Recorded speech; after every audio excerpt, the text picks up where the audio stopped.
And they need to refill the tank on Christian McCaffrey, who, by the way, did not have a good game yesterday. Congratulations on his touchdown streak. We'll get to the accolades. Again, this isn't a day to hand out a lot of bouquets, but a few guys do deserve them, and we'll talk about that later. But Christian McCaffrey is phenomenal when he hits the hole. He can't make a hole for himself. But a guy like, J.P. Mason maybe could. Who's he?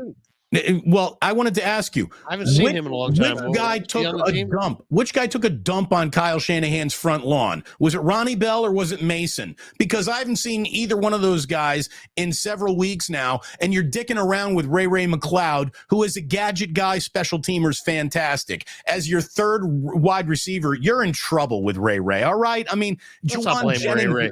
Ray's, they're different, Damon. Ray's so much faster than Ronnie Bell, and they need more speed. I don't have a problem with Ray at all. I think Ray is doing what Ray can do. I would like to see Ronnie Bell spotted a little bit more. Yeah, I don't even know what Ronnie Bell can do. They need more. It's not that they. I mean, I like Ronnie Bell. Don't get me wrong. I really like Ronnie Bell. I think he's got a nice little future, but he's more of a possession guy. He's got great ball skills. But what they really lack right now is they lack that dynamic.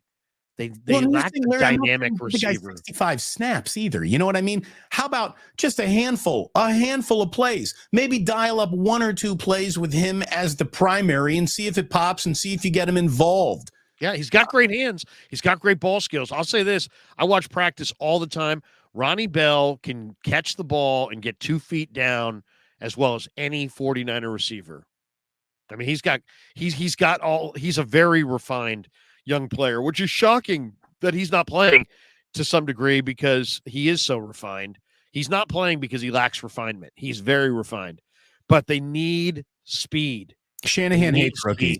He hates rookies. He does.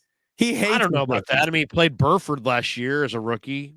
I mean, but for the most part, I mean, I don't understand the J.P. Mason. J.P. Mason looks like a monster. Well, and why doesn't he get a few touches? Not only does Mason look good in the rare moments we've seen him, Elijah Mitchell looks like he forgot how to play football. He is the biggest. He doesn't add a thing.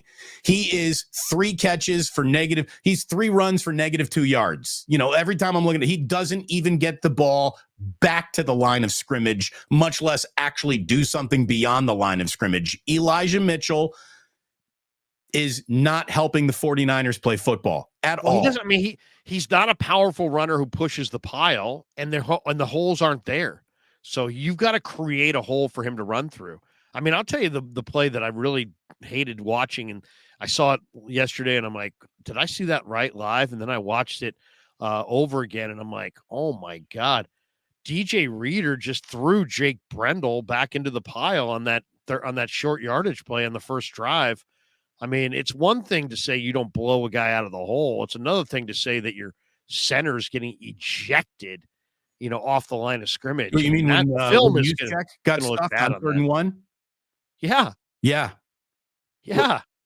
And then because that play doesn't work, and then you have that little gadget, use checks in motion. He takes the snap. That was at a necessity. But that didn't really work either, even though it. Well, no, they got the first down, but like for a minute, they had to do that game because you got a quarterback with a concussion, and you can't go quarterback sneak there. So, I've been pushing for that.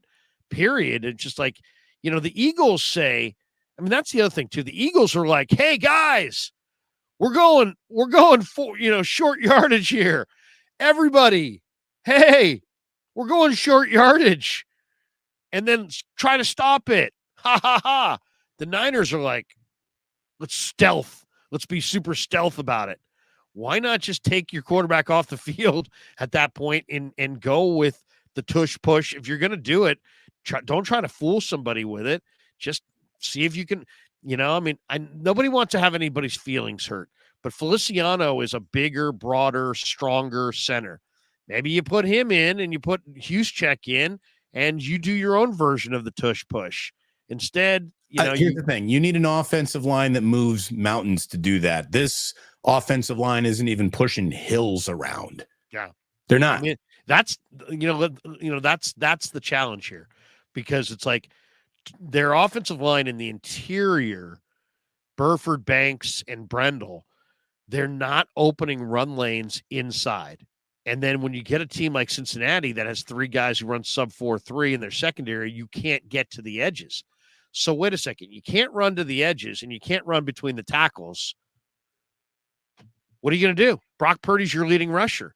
I mean, Brock Purdy for 3 quarters was like the best player on the field for the 49ers. I mean, he made play after play after play. He ran. He was their leading rusher. He created. He had free runners coming at him. He sidestepped them. He made several plays, and then it just ran out in the fourth quarter. And he's got to own those horrendous turnovers for sure, and does. But I'm sure there's a ton of people today who are just parking their car on the corner of Brock Purdy Sucks Avenue. But you got to see beyond the quarterback. I mean, you have to be able to run the ball. You can't have your quarterback being your whole running game, especially 6 days off of a concussion. I mean, every time he ran, I was like, are you kidding me? Your quarterback who was concussed on Monday is running through a sea of defenders. But that's the sense of urgency he was playing with yesterday. He's just trying to make a play, but they could not run the ball on a Bengal defense that they should have been able to run on. I think a fair criticism of Kyle is that he just gets predictable. He got predictable, and he tries to run too much on first down when there's nothing going on. Tony Romo on the broadcast even was like, they need to go play action. They need to throw a little bit on first down. And what do you know? 3 first downs in a row. They did that. They're picking up decent chunk yardage, and then it's right back to McCaffrey doing nothing in between the guards. And look, when you basically have Kittle, Ayuk, McCaffrey, and that's it, and no one else is really even involved, you become predictable. You become easier to stop.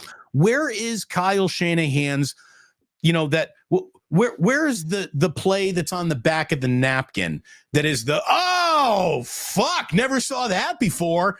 He doesn't have those this year. He does not have those this year. I thought he had a beautiful middle screen last week to Dwelly, where everybody thought he was going to throw it outside, and he threw it to Dwelly inside, and he got a nice little play out of that.